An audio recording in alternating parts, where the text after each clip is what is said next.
Good morning, welcome to Normandy. I'm Corporal Upham, part of Pathfinder Team A, 502nd Parachute Infantry, 101st Airborne. We've been here for 2 days now. I think it's, if I'm reckoning correctly, it's June 8th, 1944.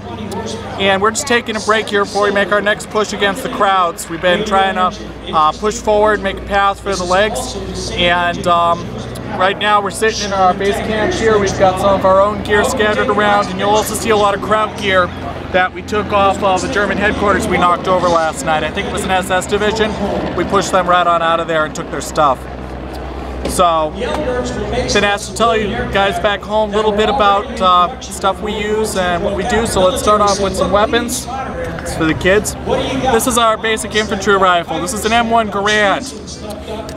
What's nice about this is it's what's called semi-automatic, which means that I can put an 8-round clip in here, and every time I pull the trigger, it automatically will eject the spent round and put a new one in the barrel every time I pull the trigger. I don't have to work the bolt myself, can you believe that? Everyone else is still using bolt action rifles. Good old American ingenuity. I can put more firepower downrange with this baby than any other soldier in the world. And let me tell you, we need that edge against the crowds, because say what you like about these guys, they know how to fight. But we know how to fight too, so, and we're winning so far. I mean, I don't know where all their tanks are supposed to be, but they're not here. That's good enough for me. Yeah, so medics over here. Set up just a very basic command headquarters right there. First sergeant's just taking a nap. Got our commander's desk. We brought a civilian radio in with us. The only station we're picking up so far are German propaganda things and some French resistance station, but it's better than nothing.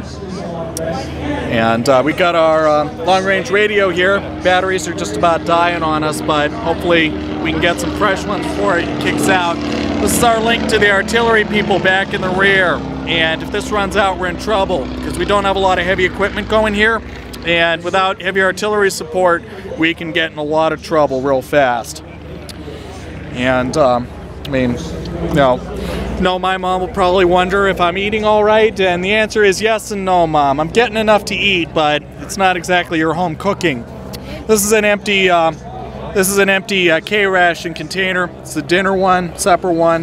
We've got different ones. It's not terribly appetizing, but it fills us, keeps us going.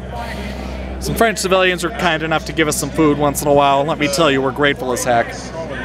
And so over here, this is what our first sergeant carries. This is a Thompson submachine gun, Tommy gun, just like you see in those, mobs just carried back 10 years ago, 20 years ago in Prohibition.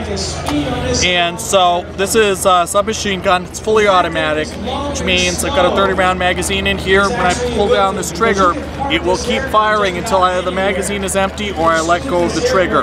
This guy doesn't have a huge long range, but what's nice about it is that I can, if I'm fighting in a town or I'm walking point on a patrol, I can put a lot of firepower where I want it very quickly.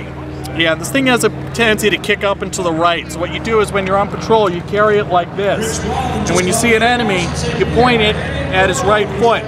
And then pull down the trigger, and 10-round bursts will carry you up and across the target. It's going down, not getting back up, folks. So we're fighting a good fight over here. It's not exactly fun, but we're doing the best we can. And we'll come home to you just as soon as Europe is liberated. It's, yeah, it's not fun, but we've got a job to do. Oh, this guy here, this is actually my gun. I'm the company clerk. I'm in charge of keeping track of all the paperwork and bureaucracy, but thankfully the trains haven't caught up with us yet, so I don't have a lot of filing to do right now. This is a carbine. This is a baby version of the M1 Garand. I don't have a magazine in it right now. I'm actually out of ammo. So I wasn't carrying it.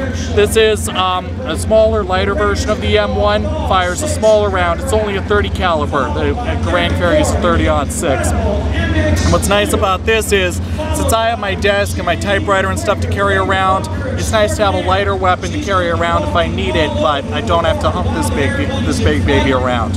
So these are issued to rear area people like myself, to mortarmen, to officers, and other and service troops, people who aren't going to be up on the firing line all the time but need some good protection.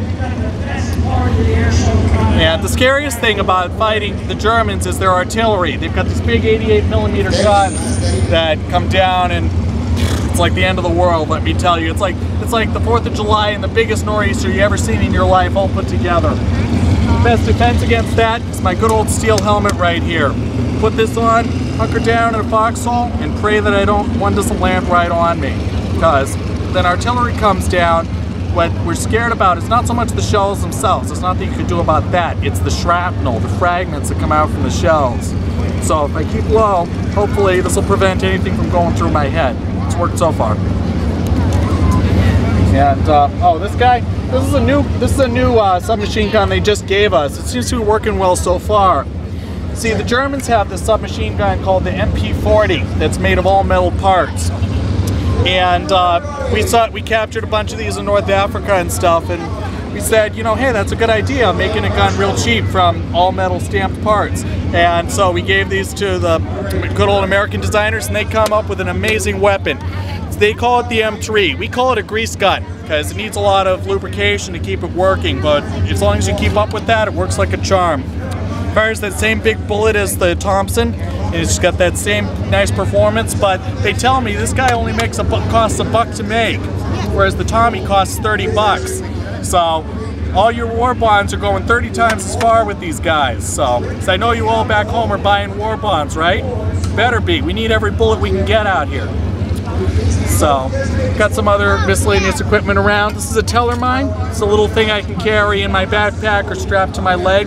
And it's a little anti-tank mine. I lay it in a road, and if I'm lucky, a German truck comes along and it blows the tire off, or a German tank comes along and it blows the track off. It won't destroy the vehicle, but it causes a traffic jam with the crowds. And since we're trying to just buy time for the main army to catch up, that's as good as taking the whole vehicle out as far as we're concerned. Let's see what else we got going around here. We do have a few home comforts that have caught up to us even out here in the field. One of them is, now personally I'd never heard of these guys before I got into the army, but this stuff's pretty good. It's called Coca Cola. I think they make it in Georgia or someplace. It's this little soft drink.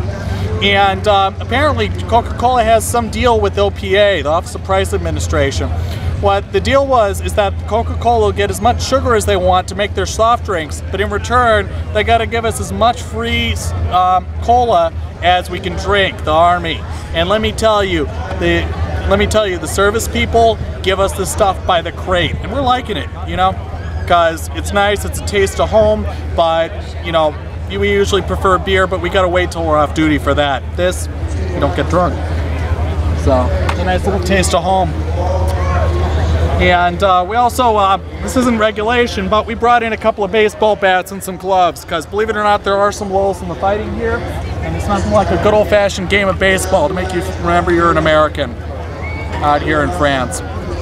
So we've got, I gotta say, these French civilians we've been liberating, they've been very, very grateful, very gracious. They've been giving us food, they've been letting us stay in their houses, especially they've let us use their houses as hospitals. They're wonderful people. And for those of you back home who are wondering why we're here, why we're fighting, let me tell you, these French people, they're worth fighting for. They're really nice people, especially the young ladies. Very grateful to be liberated. So, but don't worry, Sally back home, I haven't forgotten you and I haven't strayed.